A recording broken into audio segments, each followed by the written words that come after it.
Indonesia pada masa awal kemerdekaan hingga masa demokrasi terpimpin. Perkembangan kehidupan ekonomi.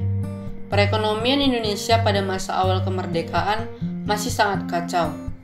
Inflasi terjadi akibat beredarnya mata uang rupiah pada masa pendudukan militer Jepang secara tidak terkendali. Sementara itu, pemerintah kolonial Belanda yang tidak sabar untuk menguasai kembali Indonesia tidak ingin menyia-nyiakan kesempatan. Belanda melakukan blokade terhadap barang-barang Indonesia agar menimbulkan kepanikan dan kegelisahan masyarakat. Untuk menghadapi siasat pihak Belanda, pemerintah menggunakan berbagai cara sebagai berikut. Yang pertama, mengadakan pinjaman nasional. Kekosongan kas negara menjadi salah satu pemicu besarnya inflasi di Indonesia pada awal kemerdekaan. Oleh karena itu, pemerintah Indonesia berupaya mengatasinya dengan melakukan pinjaman nasional. Pinjaman nasional merupakan kebijakan yang dicetuskan oleh Menteri Keuangan Insinyur Soeharman dan dilaksanakan atas persetujuan Badan Pekerja Komite Nasional Indonesia Pusat atau BPKNIP. Untuk mendukung program tersebut, pemerintah membentuk bank tabungan pos yang berguna menyalurkan pinjaman. Banyak rakyat Indonesia yang mendukung kebijakan ini. Rakyat dengan sukarela pergi ke bank tabungan pos dan rumah-rumah pegadaian untuk mengumpulkan uang dan dipinjamkan kepada negara. Pada tahap pertama, pinjaman nasional berhasil mengumpulkan uang sejumlah 500 juta rupiah. Cara kedua, mencetak mata uang Republik Indonesia. Ketika Indonesia merdeka, Indonesia belum memiliki mata uang sendiri. Akhirnya, pada tanggal 30 Oktober 1946, pemerintah Indonesia mengeluarkan uang kertas pertama yang dikenal dengan nama Uang Republik Indonesia atau ORI. Mata uang ORI digunakan sebagai alat pembayaran yang sah, sekaligus sebagai mata uang pengganti mata uang Jepang dengan kurs 1/1000. Setiap 1000 mata uang Jepang bernilai 1 rupiah ORI. Pemerintah juga membatasi bahwa setiap keluarga hanya boleh memiliki 300 rupiah dan bagi yang tidak berkeluarga hanya boleh 100 rupiah. Sejak saat itu, mata uang Belanda dan Jepang yang beredar dinyatakan tidak berlaku lagi. Peredaran uang ORI mulai mengalami permasalahan sejak agresi militer 1 dan agresi militer 2 Belanda. Dalam agresi militer tersebut, setiap daerah di Indonesia mengeluarkan banyak biaya untuk perang. Sementara itu, hubungan antara pemerintah pusat dan daerah mulai mengalami kesulitan sejak intensifnya serangan Belanda. Oleh karena itu, muncul inisiatif dari setiap pemimpin daerah untuk menerbitkan Uang Republik Indonesia Daerah atau ORIDA. Tindakan tersebut disetujui oleh pemerintah pusat dan dilakukan dengan tujuan mengatasi masalah kekurangan pasokan uang tunai karena sulitnya hubungan pemerintah pusat dengan daerah. Tindakan mencetak uang daerah tersebut salah satunya dilakukan oleh Teuku Muhammad Hasan, Gubernur Sumatera yang mengeluarkan Uang Republik Indonesia Provinsi Sumatera atau ERIPS pada tanggal 12 Desember 1947. Cara yang ketiga, konferensi ekonomi. Pada bulan Februari 1946, pemerintah menyelenggarakan konferensi ekonomi yang membahas masalah-masalah yang paling mendesak. Di antaranya, meningkatkan hasil produksi pangan, distribusi bahan pangan, masalah sandang, serta status dan administrasi perkebunan asing. Konferensi menghasilkan konsepsi sebagai berikut. Yang pertama, sistem autarki lokal warisan Jepang akan diganti secara berangsur-angsur dengan sistem sentralisasi. Yang kedua, bahan makanan akan ditangani oleh pemerintah secara sentral dalam wadah Badan Pengawasan Makanan Rakyat. Yang ketiga, semua perkebunan tanpa terkecuali akan diawasi oleh pemerintah untuk meningkatkan produksi. Cara keempat, rencana 5 tahunan Kasimo atau Kasimo Plan.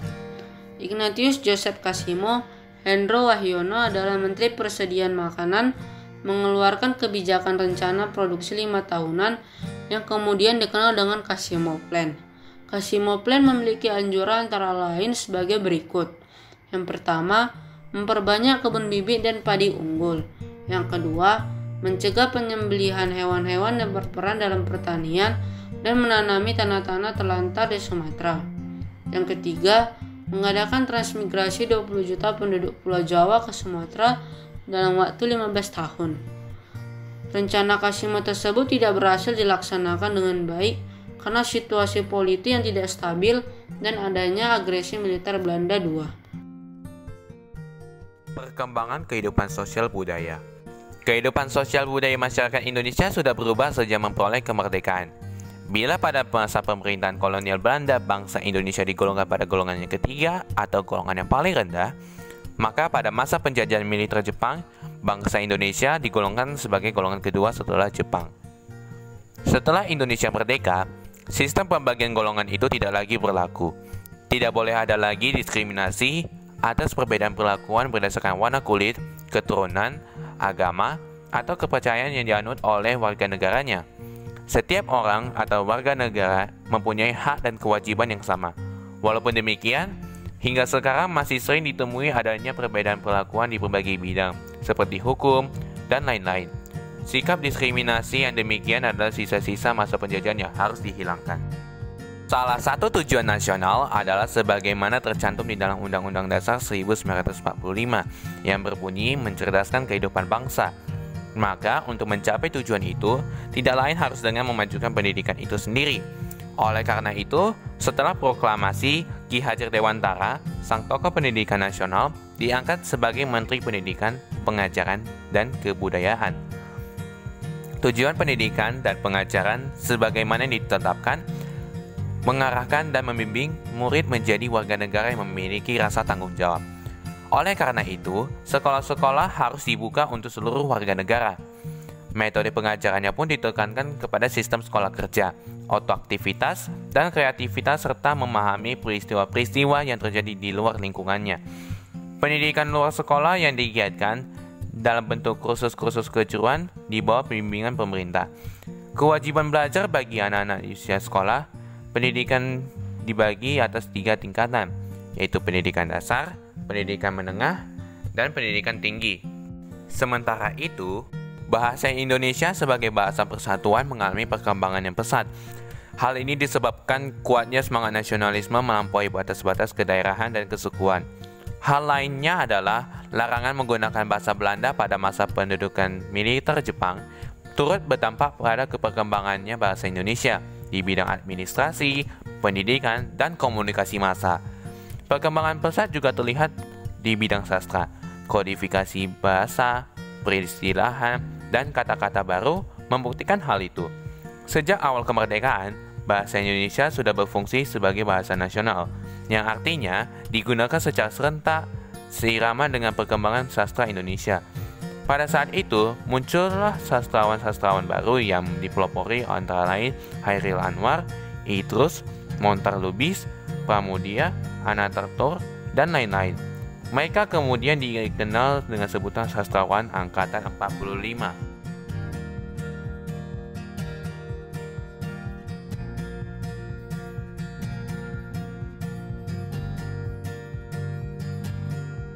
Kabinet Ali tahun 1953 sampai dengan tahun 1955. Pada tanggal 31 Juli tahun 1953, telah berhasil dibentuk sebuah kabinet baru yang dipimpin oleh Ali Sastramedjojo, PNI. Ia mendapat dukungan cukup dari berbagai partai, termasuk Partai Baru NU. Ali Sastramedjojo sebagai Perdana Menteri dan Mr. Wongsonegoro sebagai Wakil Perdana Menteri. Oleh karena itu, kabinetnya sering dikenal dengan sebutan Kabinet Ali Wongso. Program kabinet terdiri atas 4 fase pokok, yaitu sebagai berikut. 1. Dalam negeri, meningkatkan keamanan dan kemakmuran dan segera dilakukan pemilu. 2. Pembebasan Irian Barat secepatnya. 3. Luar negeri, politik bebas aktif dan peninjauan kembali persetujuan KMB. 4. Penyelesaian pertikaian politik. Meski pemulihan keamanan menjadi program utama, tetapi justru terjadi kekacauan akibat operasi PUSA atau Persatuan Ulama Seluruh Aceh di bawah pimpinan Daud Berweh yang menyatakan Aceh sebagai bagian dari DI atau TII. Selain itu, peningkatan kemakmuran dapat dikatakan gagal. Inflasi melaju, korupsi meluas, skandal pembagian lisensi istimewa untuk mengimpor barang telah menjadi rahasia umum. Dan ditambah lagi, peristiwa 27 Juni 1955 meletus merupakan faktor yang mendukung jatuhnya Kabinet Ali I. Walaupun demikian, keberhasilan juga dapat diraih oleh kabinet ini, yaitu dilaksanakannya Konferensi Asia Afrika di Bandung pada tanggal 18 sampai dengan 25 April 1955, serta sebelumnya dilakukan konferensi persiapan di Bogor pada akhir Desember 1954. Dalam KAA berhasil melahirkan Dasar Sila Bandung. Kritik dan tentangan terhadap pemerintah semakin meningkat. Ada semacam kolusi dengan Tiongkok yang dulu terkenal dengan sebutan Alibaba. Sebutan Alibaba adalah untuk menerima nama perusahaan-perusahaan milik orang Tionghoa yang sebutan Baba, sedangkan yang diwakili atau diurus oleh orang Indonesia disebut dengan sebutan Ali. Dengan demikian pula, gagalnya upaya pengembalian Irian Barat. Sementara itu, konflik dituduh TNI AD sebagai kelanjutan peristiwa 17 Oktober 1952 masih terus berlangsung. Mayor Jenderal Bandung Sugeng selaku KSAD mengajukan pengunduran diri.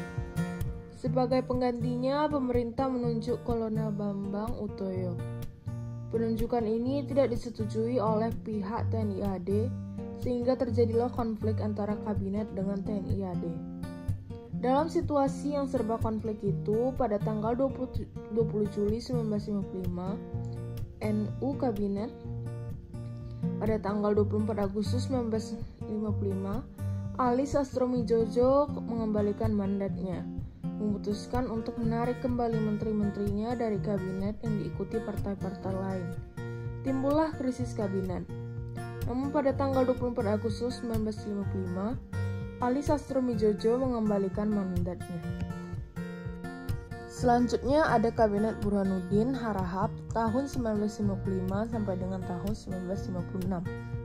Setelah Kabinet Ali I mengembalikan mandatnya, Hatta menunjuk Mr. Burhanuddin Harahap Masyumi untuk membentuk kabinet baru dan berhasil dibentuk pada tanggal 11 Agustus 1955.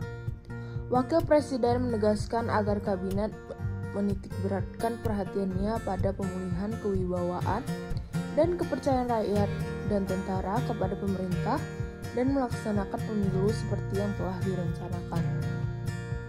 Sesuai dengan rencana, akhirnya pemilu berhasil dilaksanakan, yaitu pada tanggal 29 September untuk pemilihan anggota DPR dan pada tanggal 15 Desember untuk pemilihan anggota Badan Konstituante.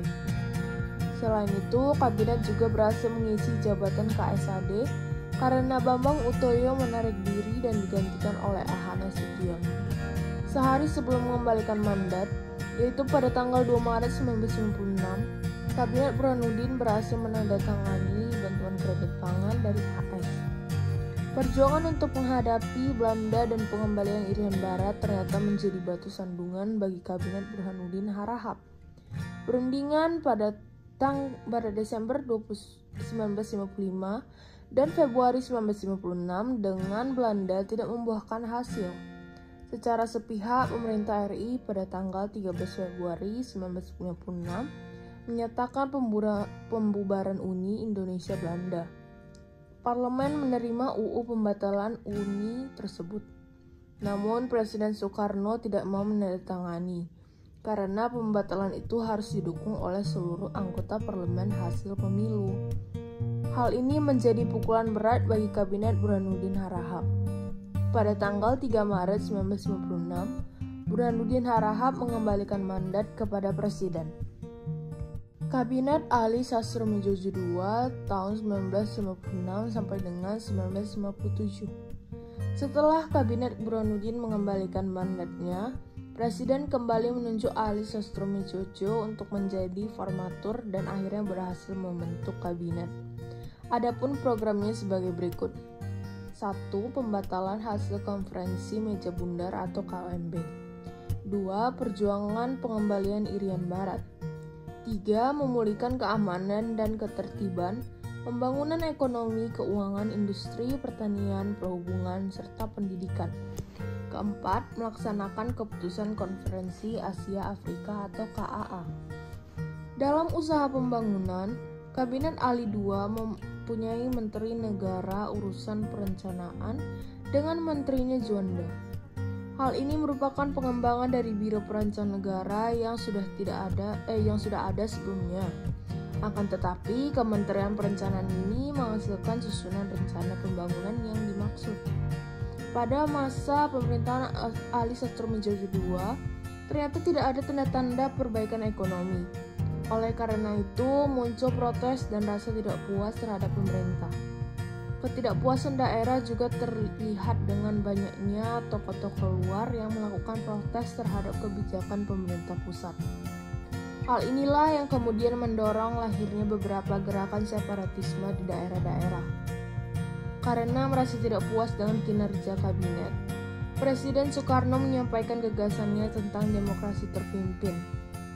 Muhammad Hatta atau Wapres yang mulai berbeda pendapat dengan beberapa kebijakan dari ide Soekarno, akhirnya mengundurkan diri pada tanggal 1 Desember 1956. Hatta tidak sepakat dengan tindakan Soekarno yang mulai cenderung otoriter dan inkonstitusional, misalnya dengan konsep demokrasi terpimpin. Untuk mengendalikan situasi politik yang mulai tidak stabil, pada tanggal 21 Februari 1957, Presiden Soekarno mengemukakan gagasannya tentang konsepsi presiden. Isi pokok dari konsepsi ini antara lain adalah 1. Pembentukan kabinet gotong royong yang terdiri dari semua wakil-wakil partai ditambah golongan fungsional. 2. Pembentukan Dewan Nasional yang beranggotakan wakil-wakil partai dan golongan fungsional dalam masyarakat. Dewan yang berfungsi memberi nasihat kepada kabinet itu kemudian disebut Dewan Pertimbangan Agung atau DPA. Konsepsi presiden banyak mendapat tentangan seperti dari Masyumi, NU, PSII, dan Partai Katolik Republik Indonesia. Mereka menganggap bahwa perubahan susunan ketatanegaraan secara radikal harus diserahkan kepada badan konstituante. Melihat situasi yang semakin memanas, Presiden justru mengumumkan keadaan darurat perang bagi seluruh wilayah Indonesia.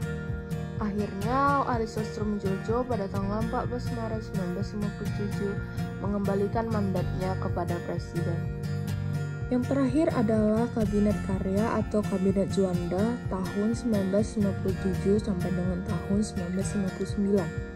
Pada tanggal 9 April 1957, Presiden Soekarno masih berusaha membentuk kabinet baru dengan pimpinan Perdana Menteri Juanda.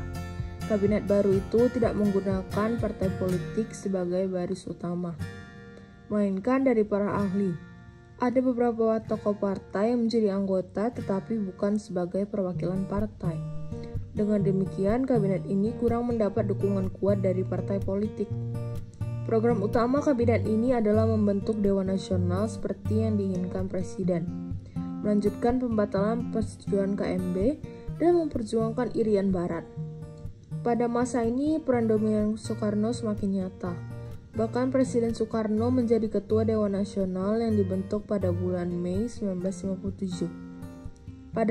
Padahal menurut UUDS, pejabat-pejabat pada alat kelengkapan negara tidak boleh memiliki jabatan rangkap. Berbagai pihak yang menentang Presiden Soekarno mulai muncul dari berbagai daerah. Situasi politik saat ini memanas. Bahkan pada tanggal 30 November 1957 telah terjadi percobaan pembunuhan yang gagal terhadap Presiden Soekarno di depan perguruan Cikinir, Jakarta. Berdirinya Pemerintahan Revolusioner Republik Indonesia atau PRRI adalah bentuk gerakan separatisme yang mencerminkan ketidakpuasan daerah terhadap pusat. Walaupun demikian, Kabinet Karya yang dipimpin Juanda ini berhasil membuat prestasi tentang batas wilayah Indonesia. Perdana Menteri Juanda mengeluarkan Deklarasi Juanda 1957 tentang batas perairan nasional. Batas wilayah perairan yang semula hanya 3 mil oleh Kabinet Karya pimpinan Insinyur Juanda diputuskan menjadi 12 mil laut diukur dari garis pantai pada waktu air laut surut. Keputusan tersebut dikeluarkan pada tanggal 13 Desember 1957 dan dikenal dengan sebutan Deklarasi Juanda. Untuk memperkuat deklarasi ini, pemerintah RI kemudian mengeluarkan Undang-Undang Nomor 4 tahun 1960 tentang perairan Indonesia yang mulai berlaku pada tanggal 18 Februari 1960. Pengelompokan partai politik. Maklumat pembentukan partai politik ditandatangani Wakil Presiden tanggal 3 November 1945 dengan harapan akan banyak aspirasi yang terkumpul melalui partai-partai politik tersebut. Sampai awal tahun 1946 sudah tercatat sekitar 10 partai politik dan terus bertambah seiring berjalannya waktu. Secara garis besar, partai-partai politik tersebut dapat dikelompokkan atas beberapa paham dan ideologi, yaitu yang pertama, kelompok Partai Islam. Kelompok ini dimotori oleh Partai Masyumi yang merupakan gabungan dari organisasi Muhammadiyah dan Nahdlatul Ulama, ditambah PSII dan Partai Islam Indonesia. Partai politik ini menjadi yang terkuat pada tahun 1950-an. Lalu yang kedua, kelompok nasionalis. Partai Nasionalis Indonesia menjadi partai terbesar setelah Masyumi dan NU berpisah tahun 1952. Partai ini berpedoman pada paham nasionalisme dan prinsip marhainisme dengan menciptakan kerjasama bagi para petani, pekerja, pengukir, pedagang kecil, dan lain-lain melalui prinsip mufakat. Lalu yang ketiga ada kelompok Partai Sosialis. Partai Sosialis ini lebih mementingkan adanya elit politik yang mampu menganalisis permasalahan sosial dengan tujuan untuk menentukan sebab-sebab kejadian ataupun tindakan. Anggotanya percaya pada sosialisme berdasarkan kebebasan individu, kejujuran individu, dan menentang totalitarian atau totaliter dan komunisme. Partai ini dipelopori oleh Sultan Syahrir. Yang keempat, kelompok Partai Kristen. Partai-partai ini memiliki pengaruh kecil namun cukup stabil. Mereka tersebar di Jawa Tengah, Sunda Kecil, Timor, Maluku, Manado, dan Tanah Batak. Partai-partai Kristen juga memperjuangkan kebebasan beragama dalam masyarakat. Pemilihan umum tahun 1955. Diselenggarakannya pemilihan umum diharapkan dapat menciptakan stabilitas politik dan pemerintah. Pemerintahan yang kuat dan stabil diharapkan dapat melaksanakan program-program pembangunan. Pada masa Ali Sastroamidjojo, sebagai pelaksana program kabinet telah dirancang tentang pelaksanaan pemilu. Pada tanggal 4 November 1953, dibentuk PPI atau Panitia Pemilihan Indonesia yang diketuai oleh Hadikusumo dari PNI. Dalam PPI ini ternyata tidak mengikut sertakan unsur dari Masyumi. Pemilu direncanakan pada tanggal 29 September 1955 untuk memilih anggota DPR dan tanggal 15 Desember 1955 untuk memilih anggota Badan Konstituante. Pelaksanaan pemilihan telah ditetapkan sehingga fase kampanye dimulai. Para kontestan mulai berkampanye dengan menyelenggarakan rapat-rapat raksasa. Kontestan yang cukup menonjol antara lain PNI, PKI, dan Masyumi. Beberapa partai yang mengikuti pemilu adalah PNI, Masyumi, PSII, PSI, NU, PKI, PIR, PERTI, Parkindo, Partai Katolik, PRN, Murba, Partai Buruh, dan lain-lain. Bahkan dari kelompok Tentara AH Nasution pada tahun 1954 membentuk suatu organisasi atau partai yang memiliki golongan tentara di parlemen. Partai inilah yang dikenal dengan IPKI atau Ikatan Pendukung Kemerdekaan Indonesia. Pada tahun 1954 diadakan pendaftaran calon pemilih. Calon pemilih yang terdaftar sejumlah 43 juta orang. Jumlah penduduk Indonesia saat itu adalah 77 juta orang. Orang yang berhak memilih adalah warga Indonesia yang usianya 18 tahun ke atas atau telah menikah. Sebagian besar rakyatnya pada waktu itu masih buta huruf. Lambang partailah yang paling banyak dihafal dan diingat rakyat. Sebelum pemilu dilaksanakan, ternyata kabinet Ali Sastroamidjojo sudah jatuh, yaitu pada tanggal 24 Juli 1955. Kabinet tersebut kemudian diganti oleh kabinet Burhanuddin Harahap. Burhanuddin Harahap mengubah kepanitiaan. Kalau sebelumnya PPI tidak melibatkan Masyumi, maka diubah dengan memasukkan unsur dari Masyumi. Pada 29 September 1955, dimulai pemungutan suara. Dalam pelaksanaannya, Indonesia dibagi menjadi 16 daerah pemilihan yang meliputi 208 kabupaten, 2.139 kecamatan, dan 43.429 desa. Warga yang menggunakan hak pilih dalam pemilihan umum ini sekitar 39 juta atau 91,5% dari jumlah terdaftar. Pemilu tahun 1955 terdiri dari 2 tahap, yaitu tahap pemilihan anggota DPR dan tahap pemilihan anggota Badan Konstituante. Tahap pertama dilaksanakannya tanggal 29 September 1955 untuk memilih anggota DPR. Dalam pemilihan anggota DPR, seorang anggota DPR mewakili 300.000 penduduk. Maka seluruh anggota DPR hasil pemilihan itu berjumlah 257 orang. 6 partai besar dalam pemilihan ini adalah PNI, Masyumi, NU, dan PKI. Sedangkan partai-partai lain berkisar 8, bahkan hanya ada 1 kursi, seperti yang lihat pada gambar tabel berikut ini. Sayang sekali, hasil pemilu belum memenuhi harapan rakyat. Kabinet yang dibentuk pasca pemilu juga tidak mampu menciptakan stabilitas politik dan pemerintahan yang bersih dan berwibawa. Konflik antar partai terus berlangsung seperti masa-masa sebelumnya. Konflik antar ideologi dan partai politik terus beruncing. Hal ini memberikan kesempatan kepada presiden untuk mencetuskan ide demokrasi terpimpin. Akhirnya pada tahun 1957, Presiden Soekarno mencanangkan konsepsi demokrasi terpimpin. Ide demokrasi terpimpin mendapatkan tantangan dari beberapa partai politik, terutama Masyumi. Akan tetapi ada beberapa partai politik yang mendukung konsepsi Soekarno. Hal inilah yang memperuncing keadaan.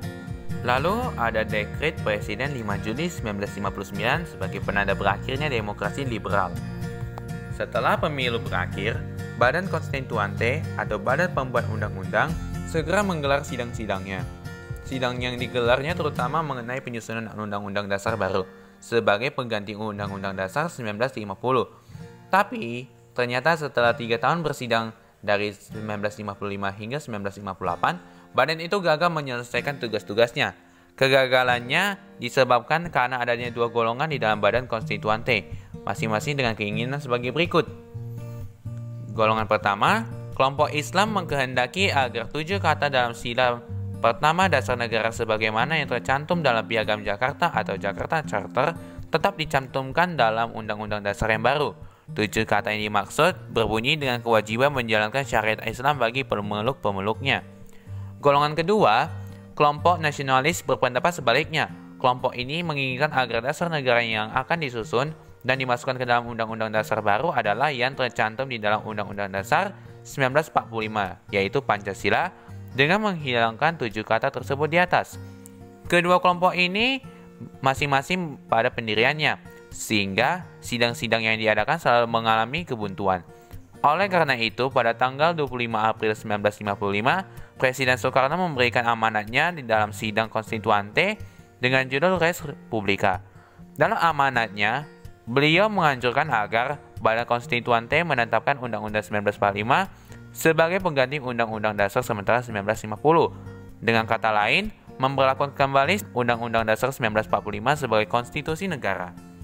Karena amanat Presiden Soekarno itu, sebulan berikutnya, yakni pada 29 Mei 1955, Badan Konstituante kembali menggelar sidangnya.